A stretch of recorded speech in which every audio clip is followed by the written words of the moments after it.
నమస్కారం city news కి స్వాగతం. ముందుగా ముఖ్యాంశాలు.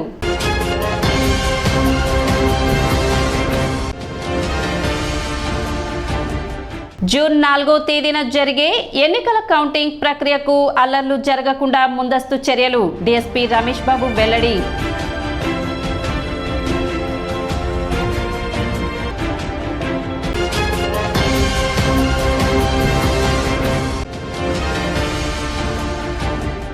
సోమవారం నుండి ప్రారంభమైన విద్యా సంస్థల బస్ ఫిట్నెస్ సర్టిఫికేట్స్ జారీ ప్రక్రియ.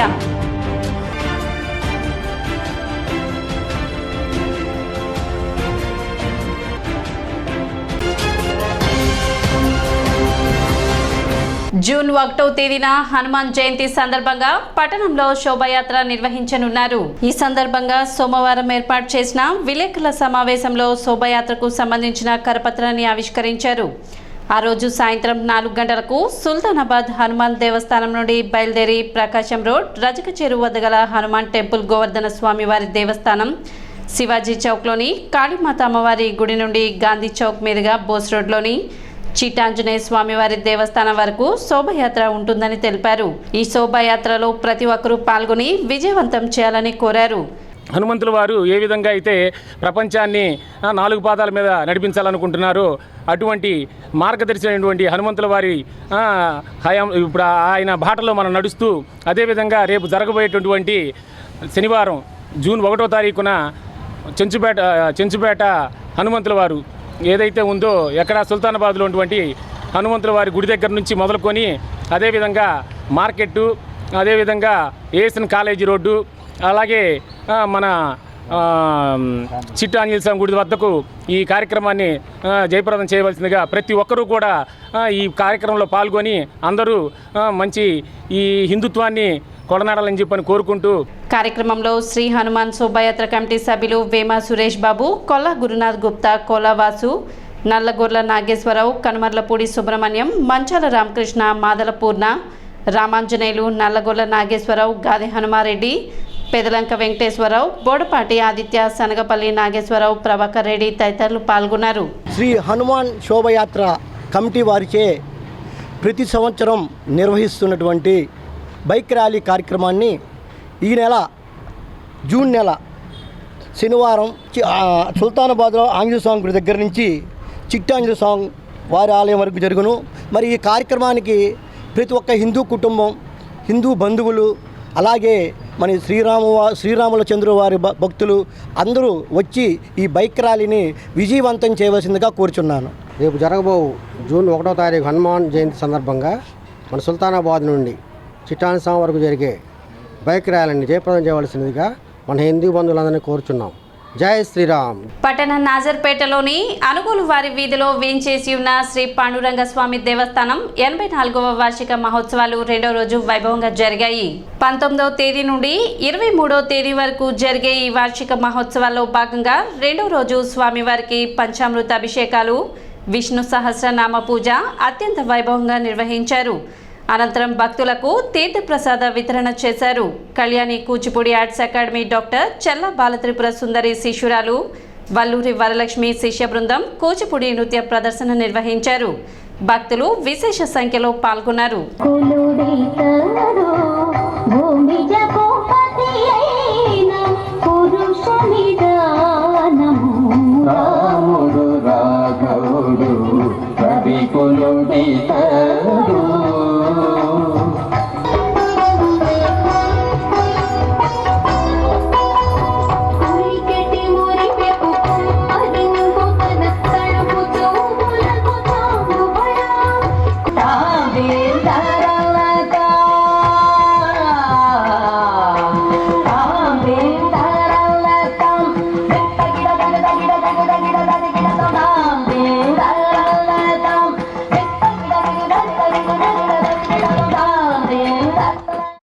మన నాజర్పేట సంగారు కొట్టు దగ్గర వేయించేసినటువంటి శ్రీ రుక్మిబాయి సమేత పాండురంగ స్వామి వారి 84వ వార్షిక మహోత్సవములు నిన్నటి రోజు నుంచి జరుగుతూ వస్తున్నాయి.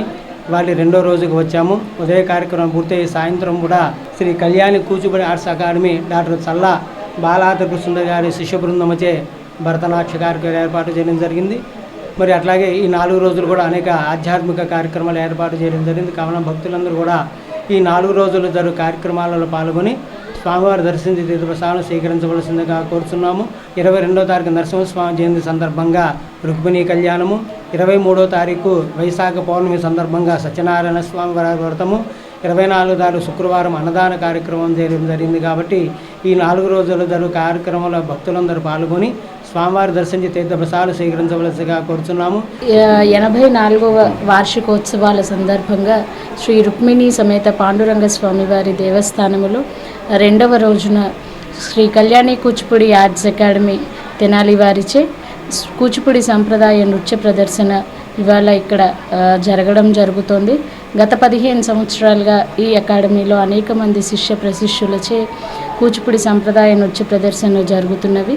ఇక్కడ ఈ కార్యక్రమం పిమ్మట తీర్థ ప్రసాదాలు అందరూ స్వీకరించి భక్తులందరూ మంచిగా ఉండాలని కోరుకుంటున్నాం. ఎన్నికల నిబంధనలు అమలులో ఉన్న నేపథ్యంలో వాటిని ఉల్లంఘించరాదని రూరల్ సీఐ వెంకటేశ్వరరావు తెలిపారు. తెనాలి రూరల్ పరిధిలో ఉన్న బాణాసంచా షాపులకు జూన్ 4వ తేదీ ఎన్నికల ఫలితాల దృష్ట్యా ఆ సందర్భంగా బాణాసంచా పెద్ద మొత్తంలో అమ్మకూడదని ఎన్నికల కమిషన్ ఆదేశించిందని, దానిలో భాగంగా హోల్సేల్ బాణాసంచా దుకాణాలకు ఈ నోటీసులు అందజేశామని తెలిపారు.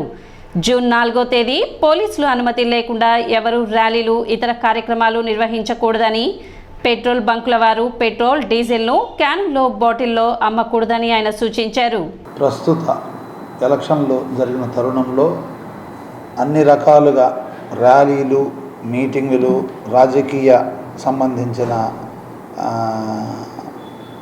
ఈ మీటింగులు కానీ అన్నిటి కూడా ఎటువంటి వాటికి అనుమతులు లేవు. ఏదైనా ప్రజలు వాళ్ళ ఊర్లలో కానీ గ్రామాల్లో కానీ చేయాలి అంటే ముందస్తుగా పర్మిషన్ అనేది తప్పనిసరి. అలా పర్మిషన్ లేకుండా ఏది చేసినా చట్ట వ్యతిరేకమైన కార్యకలాపాలే. ప్రస్తుతం ఉన్న తరుణంలో బాణసంచా కాల్చడం లేదా ఊరేగింపులు, ర్యాలీలు, విజయోత్సవాలు నడపటం అన్నీ కూడా నిషేధించడమైంది. కాబట్టి ప్రతి ఒక్కళ్ళు కూడా ఇప్పుడున్న ప్రస్తుత పరిస్థితులను అర్థం చేసుకొని పోలీసు వారికి సహకరించి ప్రజల్లో శాంతి నెలకొల్పే విధంగా ఉండాలని పోలీసు వారి తరఫున తెలియజేస్తున్నాము. పెట్రోల్ బంకులకి లూజ్గా బాటిల్స్లో పెట్రోల్ సేల్ చేయొద్దని కూడా నోటీసులు ఇవ్వడం జరిగింది. పెట్రోలియం ఉత్పత్తులకు సంబంధించి రూల్స్ రెగ్యులేషన్స్ ప్రకారం కూడా అది చట్టవిరుద్ధమైన పనే.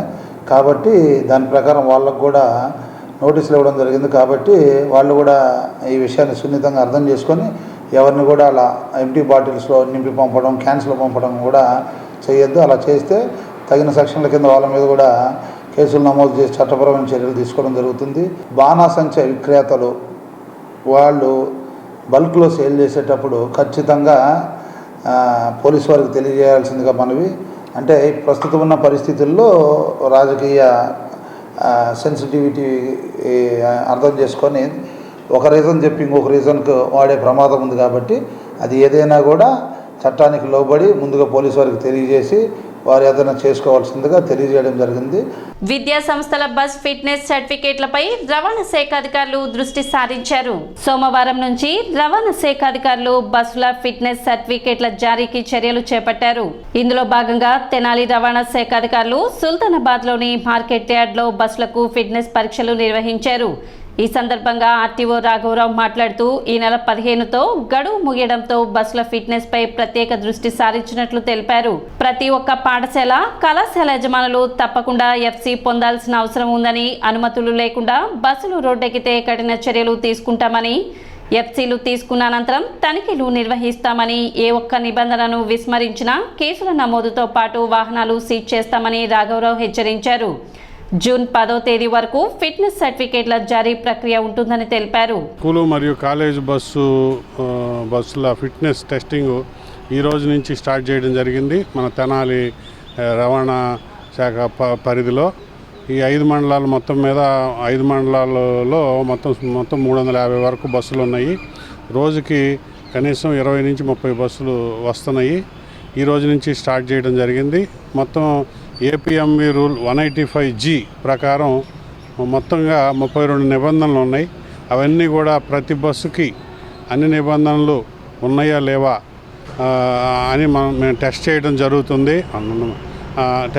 జరుగుతుంది. అవన్నీ నిబంధనలన్నీ ఫుల్ఫిల్ అయినాకే వాటికి ఫిట్నెస్ మనం ఇవ్వటం జరుగుతుంది. కాబట్టి విద్యా సంస్థలకు విజ్ఞప్తి ఏంటంటే ఈ రోజు నుంచి స్టార్ట్ అయ్యి జూన్ 10 వరకు ఫిట్నెస్ టెస్ట్ చేయడం జరుగుతుంది. జూన్ 12న మరి విద్యా సంస్థలు మళ్ళీ రీఓపెనింగ్ కాబట్టి మరి యాక్చువల్గా ఫిట్నెస్ అనేది మే 15తో ఎక్స్పైర్ అయిపోతుంది. 16 అంటే ఈ రోజు నుంచి 20 నుంచి మనం ఫిట్నెస్ చేయడం స్టార్ట్ చేశాము. జూన్ 10 లోపు ఎనీ వర్కింగ్ డే మీరు మీ బస్సుల్ని కంప్లీట్ ఫిట్నెస్ అంటే రిపేర్స్ అన్నీ కంప్లీట్ చేసుకొని దానికి సంబంధించిన నెంబర్ ప్లేట్లు కానీ ఏమైతే చిన్న రిపేర్లు ఉన్నాయో ప్లస్ రిఫ్లెక్టర్ టేప్స్ కానీ అన్నీ కరెక్ట్గా మేము ఇచ్చిన చెక్ లిస్ట్ ప్రకారం అన్నీ కూడా కంప్లీట్ చేసుకొని ఎఫ్సి ఫిట్నెస్కి రావాల్సిందిగా మనవి. ఇప్పుడు ఒక చిన్న విరామం.